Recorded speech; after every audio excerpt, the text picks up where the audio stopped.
ciúme tem uma referência ligada ao combate, à luta, de qualquer maneira, sempre, tanto para quem está sentindo ciúme quanto para quem está sendo passivo dessa situação. E a gente sabe muito bem que o combate é essencial. Muitas vezes aqui eu falei da história do Bhagavad Gita, né, que é uma história indiana que eu tenho uma admiração muito grande por contar um combate. Então esse encontro com si mesmo inclui um combate. Eu ia trazer hoje, vou falar de uma forma bem resumida, uma história que não é o Bhagavad Gita,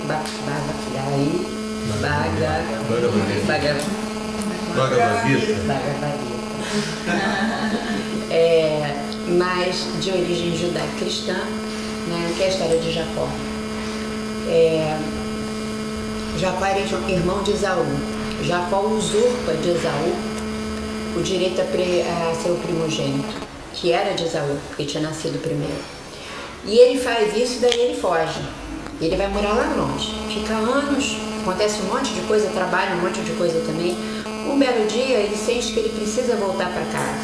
Igual acontece com a gente, que chega um belo dia a gente percebe que a gente tem que, né, quitar os nossos débitos com a gente mesmo. E no caminho de volta para casa, uma noite ele está sozinho, ele deita, ele ia deitar para dormir, ele se encontra lá num lugar só, quando no meio da escuridão surge um estranho que ele não sabe quem é e começa a lutar com ele. E eles têm uma luta que dura horas. E essa luta vai até a aurora. E quando chega de manhã cedo, ele ainda não sabe quem é aquela pessoa, a luta cessa, mas antes desse estranho ir embora, ele pergunta: qual é o teu nome? E ele fala: Jacó. E o estranho diz: admiro a tua persistência em lutar. E de agora em diante, você não se chamará mais Jacó, você vai se chamar Israel, que vai ser, na verdade, o antecessor de todo o povo de Deus, que é uma metáfora, né? Então, nessa história de Jacó, também aparece a importância da luta. Esse estranho é visto como Deus ou como um anjo que luta com Jacó. E o que tem de muito interessante nessa história é que, então, Jacó ele está voltando para casa para se encontrar com Esaú, para, né, quitar o débito que ele tinha com esse irmão, com essa parte dele. E é nesse caminho que ele acaba encontrando com Deus, que é uma metáfora do nosso si mesmo. E o si mesmo, então, faz com que ele lute e admira a capacidade dele lutar e combater. E é isso que faz com que ele tenha uma nova identidade. Não é?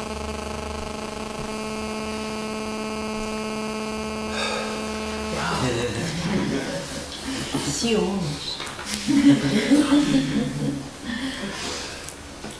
Falar sobre desqualificação, eu fiz um esqueminha, por esse esqueminha devagar, que eu chamei de coreografia do horror, mas tem outro nome mais simpático, que é a genética da desqualificação. Bem, vou falar sobre desqualificação. Começa com um desvio da natureza ontológica, ou seja, começa com o nosso desvio daquilo que havia sido dito antes, dos 4 instintos que foi mencionado no início da nossa fala.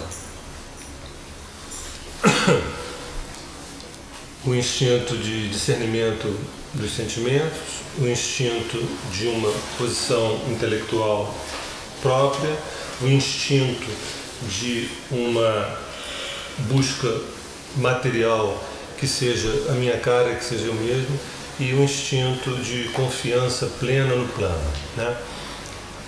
Ao perder isso, e a gente tem todas as seduções para que a gente se afaste disso, né, esse desvio, começa-se então a adaptação ao desvio.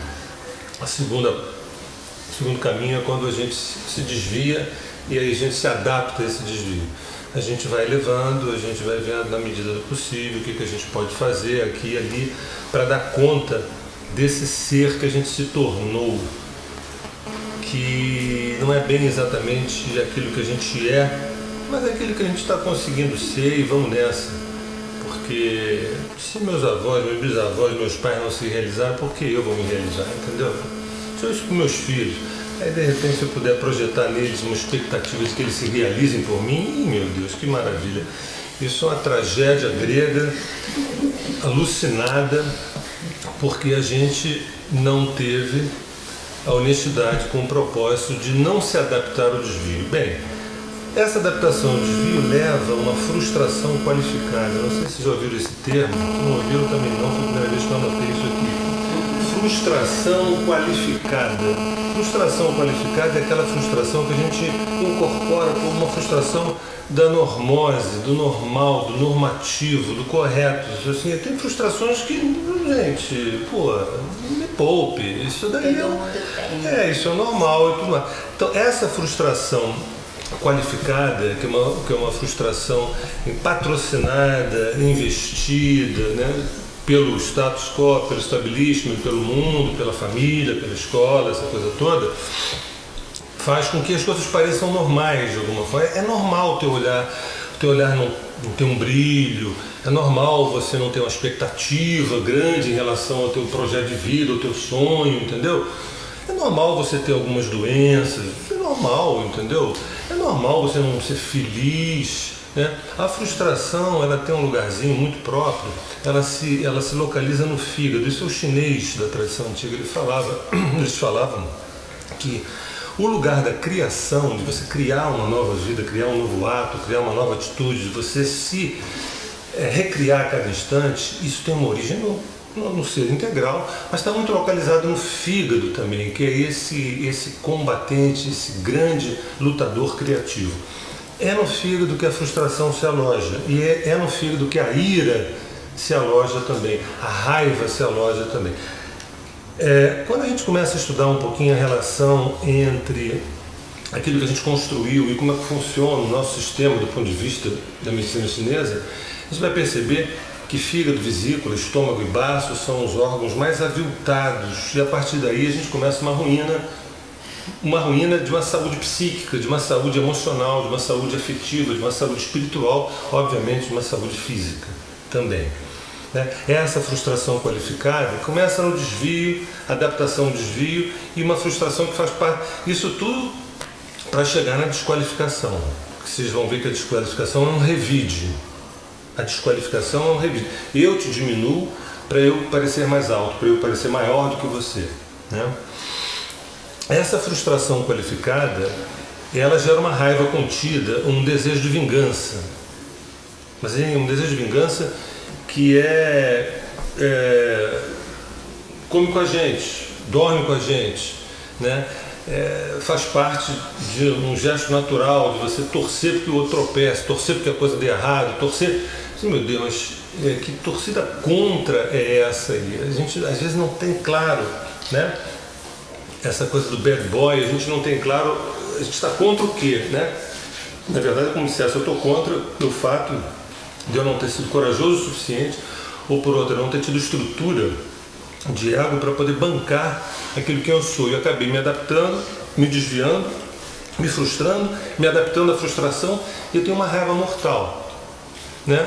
Por exemplo, é muito mais comum nos Estados Unidos até, e no mundo inteiro hoje em dia isso acontece, mas nos Estados Unidos é mais comum ainda, porque lá é possivelmente o lugar onde se mais come mal no planeta Terra, entendeu? Além de ter as frustrações normais, entre aspas, que um ser humano tem, você ainda assim avilta o fígado com aquela batatada, aquela comida que a gente sabe muito bem o que é, aquele fast food, aquela coisa toda. Então não é raro alguém entrar com uma metralhadora numa escola e fuzilar 20 crianças, entendeu? Como se fosse... O que você estava segurando esse tempo inteiro? O que você estava segurando? Que bode expiatório social é você que representa uma frustração, uma raiva contida que explode no fulano. Então aquele fulano precisa ser condenado, né? Mas na verdade... que sociedade é essa que produz essas pessoas que de vez em quando dão um grito como se dissesse basta? Vocês devem lembrar, há anos atrás, não sei se foi na década de 80, não me lembro, que um elefante no circo, ele se revoltou contra o domador. Foi uma cena que eu me lembro, me emocionou muito. Um bichão maravilhoso daquele, ele se revolta contra o domador, parte para cima, isso o espetáculo acontecendo, né? Parte para cima, joga no chão, pisa em cima, rola o domador, parte para cima da plateia, vai subindo em cima das pessoas, sai fora do circo. E aí ele é abatido a tiros, obviamente, que o pessoal mata porque não dava para deixar um bicho daquele solto ali, entendeu? Como também não dava para deixar um bicho daquele no circo, né? Mas chama-se frustração qualificada, né? Onde a gente paga ingresso para ter de alguma forma uma relação com aquilo que eu não estou conseguindo ser, aquilo que eu não estou conseguindo ser. Então vamos ganhar um dinheiro com isso, pelo menos, entendeu? Bem, esse desejo de vingança gera uma impotência de afirmação. Uma impotência de afirmação. Eu não consigo de fato dizer então que esse é o meu caminho, que isto sou eu, que isto eu quero, que isto tem uma impotência de afirmação. Bem, tá bom, já que tem uma impotência de afirmação, essa palavra é muito importante, porque não há Viagra que dê conta disso, né? Uma impotência de afirmação aí você naturalmente vai tentar ter um mecanismo de compensação, que é um desejo de desqualificação do outro. Você vai precisar desqualificar o outro, né? E a desqualificação, ela às vezes é sutil, num comentário, num olhar, numa maneira de dizer que a legenda disso puxa, como você é menor do que eu pensei que você fosse. Logo, como eu sou maior do que você, entendeu? Na verdade, isso é um ato covarde, inconsciente, de você querer assumir um tamanho que você, na verdade, é muito maior do que aquilo, mas você não dá conta de bancar o teu tamanho, você não dá conta de bancar esse tamanho. Então você tenta diminuir o outro de alguma forma, né? Isso tudo porque tudo começou lá atrás, quando eu aceitei a adaptação ao desvio da minha natureza ontológica, da natureza do meu ser humano. Quando eu aceito isso, começa todo um caminho na direção de uma agressividade socialmente aceita, né?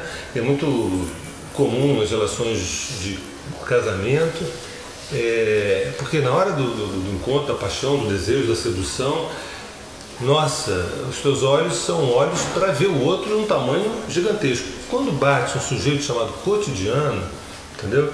Que é no cotidiano que a intimidade começa a ser transparente, você começa a ser visto, né? Você começa a ser visto, você começa a olhar o outro, né? Eu não sei lidar com esse tipo de cobrança, então eu te desqualifico, que é uma maneira de me superar. Superar coisa nenhuma, né? Mas são estratégias assim, pobres de espírito, para suportar a própria insignificância que eu me tornei quando eu digo sim, tudo bem, já que o mundo é assim, eu me adapto, né? Esse desejo de desqualificação do outro acaba que gera um impasse e uma distração. Um impasse e uma distração. Esse é uma situação, impasse e distração, é aquela sensação de paralisia, da gente vai empurrando com a barriga, da vida vai indo, a vida vai levando, a gente vai acordando de manhã, vai indo para o trabalho, vai fazendo as coisas que tem que fazer. E, poxa, ninguém é de ferro, então a gente vai se distraindo também com uma coisa ou outra. Vocês já devem ter se distraído com uma coisa ou outra, né? Ou às vezes até com duas coisas e outras, né? Pois é. E eu vou fazer o que com esse impasse? A coisa tomou uma proporção... Eu estou cheio de sintomas físicos, entendeu? E outra coisa, uma distração maravilhosa é a doença, entendeu? A doença é uma distração maravilhosa. Já que eu não consigo cuidar do ser, eu vou cuidar do ter. Entendeu? E passa. Só que também não percebe que a doença é uma técnica. Não se descobre que a doença é uma técnica, sabe? Assim como a forma é uma técnica. Não existe a forma sem o conteúdo. Entendeu? Não existe um corpo sem uma alma. O corpo sem uma alma, se a gente vai encontrar ali no Caju, no São Judas, né? Ele está morto.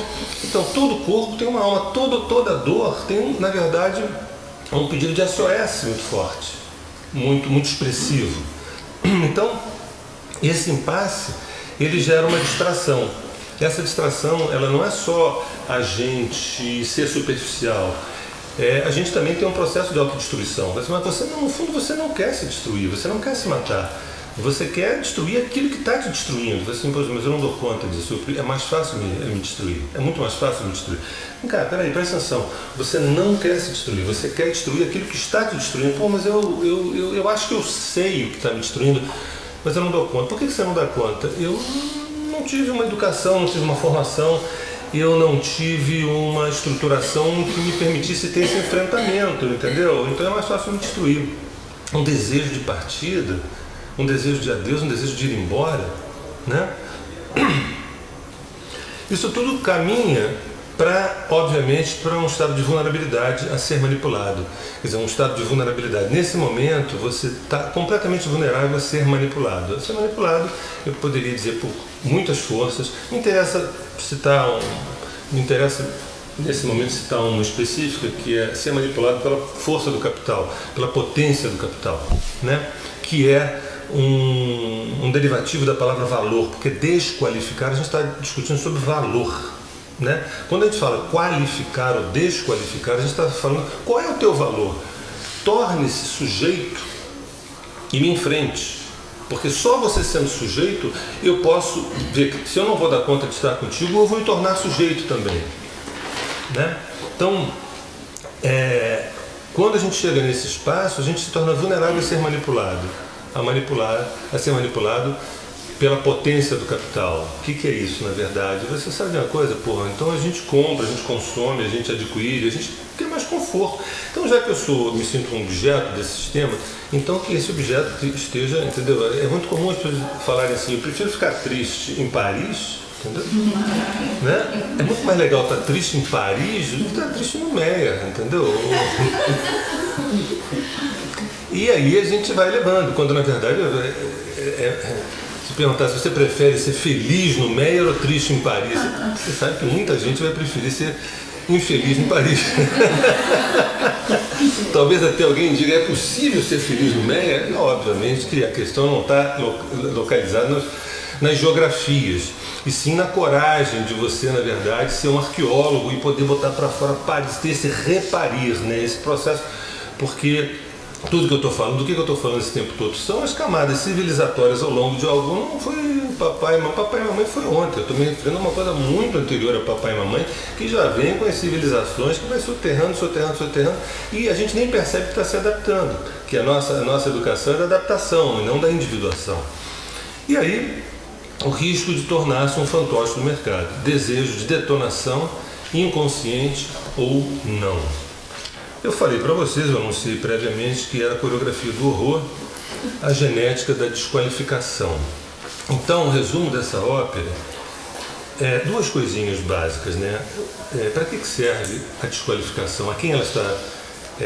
Qual é o aspecto luminoso da desqualificação? Obviamente que, em última instância, quando a gente leva essa desqualificação ao seu grau mais acentuado, a gente é obrigado a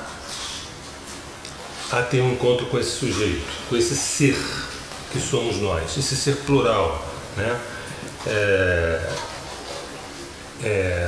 Eu queria lembrar, né? Porque no início, quando você começa a ter um ato de desqualificação em relação ao outro, o outro até pode se identificar com essa desqualificação, chega um momento que essa brincadeira fica sem graça e o outro parte também para um processo de desqualificação. E aí começa uma luta de um desqualificando o outro, né? Isso pode, em última instância, levar ao tema do valor, né? Ao tema do valor, né? Qual é o meu valor? E quando a gente fala de valor, a gente só está falando de uma coisa, de ser. Quem eu sou, de fato. Então, no fundo, esse desejo periférico de desqualificar, de subtrair para você aumentar, é um desejo de falar assim, pelo amor de Deus, mostre quem você é, que só assim você pode me ajudar. Eu não estou conseguindo, de alguma forma, encontrar o meu próprio rosto, encontrar o meu próprio ser. Então, a desqualificação, ela é um revide. Tá? A desqualificação é um revide da adaptação, é um revide da castração do ser. Quando esse ser quem eu sou, né, na verdade a gente vive uma castração, a gente começa a acumular uma energia de revide. Eu vou dar o troco nesse troço, vou dar o troco. Se eu não consigo crescer, eu vou abaixar quem eu puder. A gente vai encontrar isso em verdadeiros tiranos que vocês observem que sociedades que são tipicamente objeto precisam de um tirano para dizer isso é certo, isso é errado, faça isso ou não faça aquilo. Precisa, num primeiro momento, como uma estratégia de que isso possa levar a algum lugar mais expressivo, mais honesto, mais sincero, mais profundo, né? Bem, eu sabia que o silêncio viria.